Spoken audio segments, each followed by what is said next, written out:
Zeleneč je malebná vesnice východně od Prahy. Nemá kostel, nemá náves, ale za to má krásný vodojem. Ale momentálně to tady vře.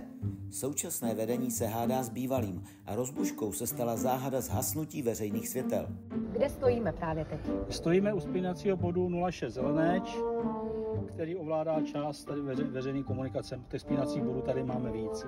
A ten spínací bod jsem měl údajně dle záznamu kamerového systému vypnout. A ten okamžik vypnutí je přímo na tom kamerovém systému? Ne, samozřejmě není. Kde ta kamera je? Kamera může být odsaď, když to tak vezmeme, 250-300 metrů. Kde jsou ty kamery? Ty jsou tady na tomhle svouku. No řekněte, neměl jste lákání si na ty spínače sáhnout? No, jako proč bych měl lákání? Nenosím kličku a jdu večer, když jsme z pracovního jednání, kde jsme byli na pivu. Že? Jasně. Takže jako ten předpoklad, že jste to měl udělat vy, s váma udělal co? Jak jste to vnímal?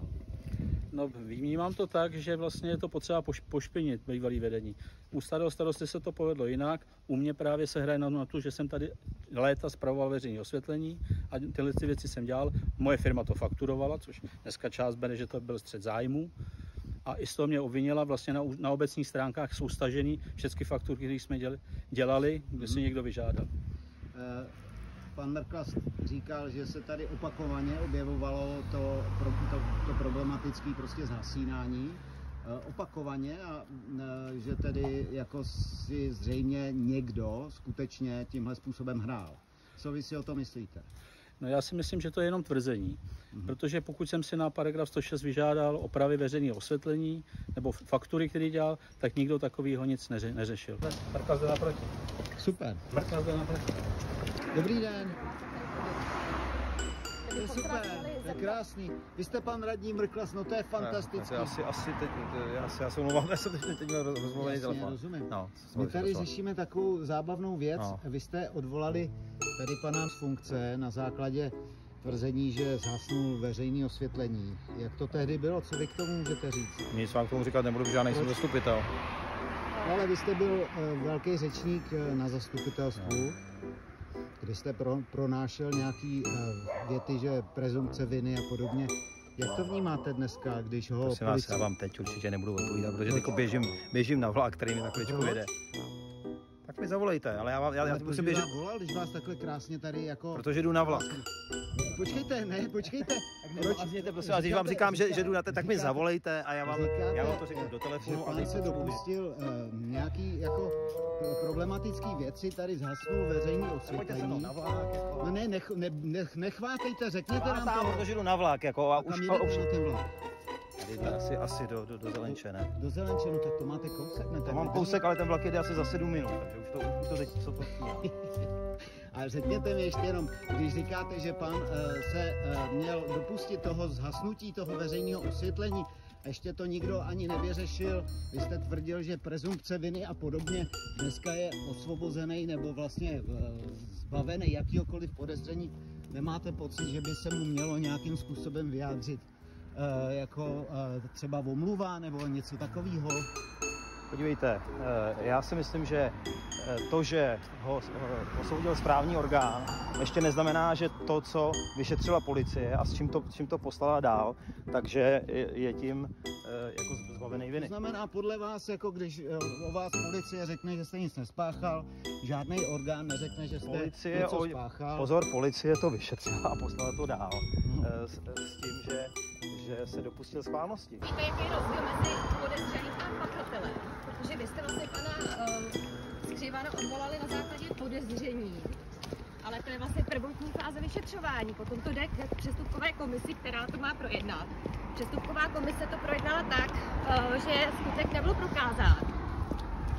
Takže nic se nestalo, pán byl prostě jako i u přestupkové komise zbaven podezření a vy říkáte, že se dopustil schválnosti.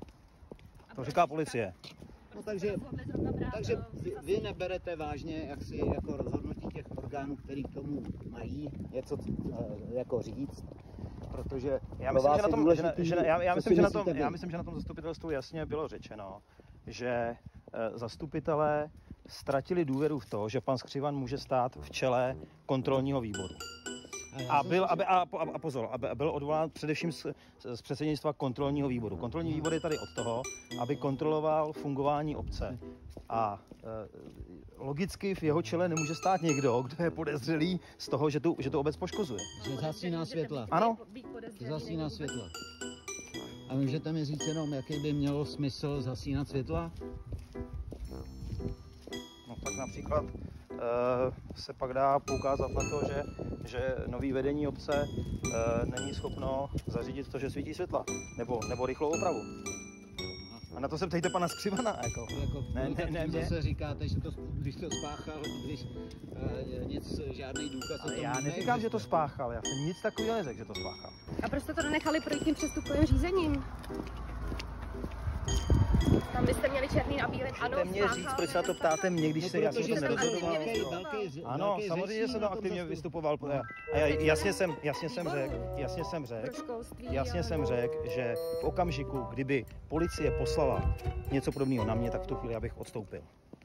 No dobře, tak to se vám může stát teď se vám stalo, teď víte, že pan Skřiván se ničeho nedopustil, takže co vy k tomu jako teď můžete říct?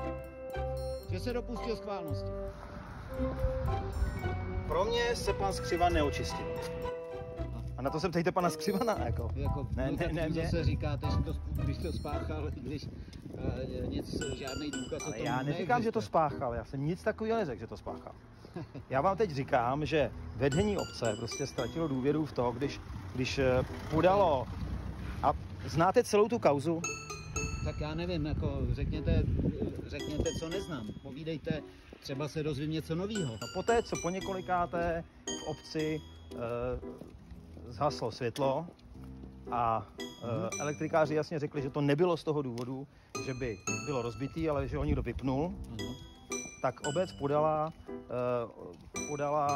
oznámení na neznámého pachatele, že tady prostě někdo dělá tohleto, že úmyslně vypíná osvětlení.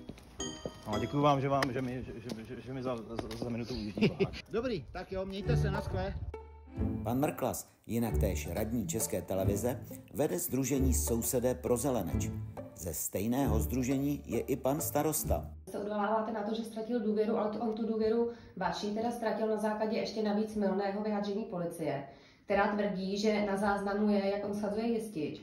My jsme se byli na tom místě podívat na záznamu, když pominu, že jsme záznam viděli, tak tam nic takového prokázané není. Já jsem dostal vyrozumění od policie České republiky, kde bylo uvedeno, že pan Skřivan ten přestupek spáchal. No, pardon, jenom já do toho vstoupím, ale policie nedělá závěry, jestli je někdo pachatel nebo ne. Ona to posouvá dál do další instance, která tom rozhoduje. A rozhoduje o tom přestupková komise, a pak, když ta došla k závěru, že to odkládá, tak nemůžete na něj pohlížet jako na viníka, platí presumce neviny. To jako není to samé přece, že byl případ odložen, rovná se, že to nespáchal. A zde je inkriminovaný záznam z veřejné kamery. Na záběru je vidět muž, který připomíná pana Skřivana. Jde směrem, kde jsou jističe. A pak světla zasnou. Byl to zkrat nebo někdo zhasl? To na záznamu vidět není. Za mě je ta situace jednoduchá, jestliže se nic neprokázalo, v tom případě Jiří Skřivan je naprosto bezúhonná osoba a měl by být nazpátek nominován do všech jeho volených funkcí.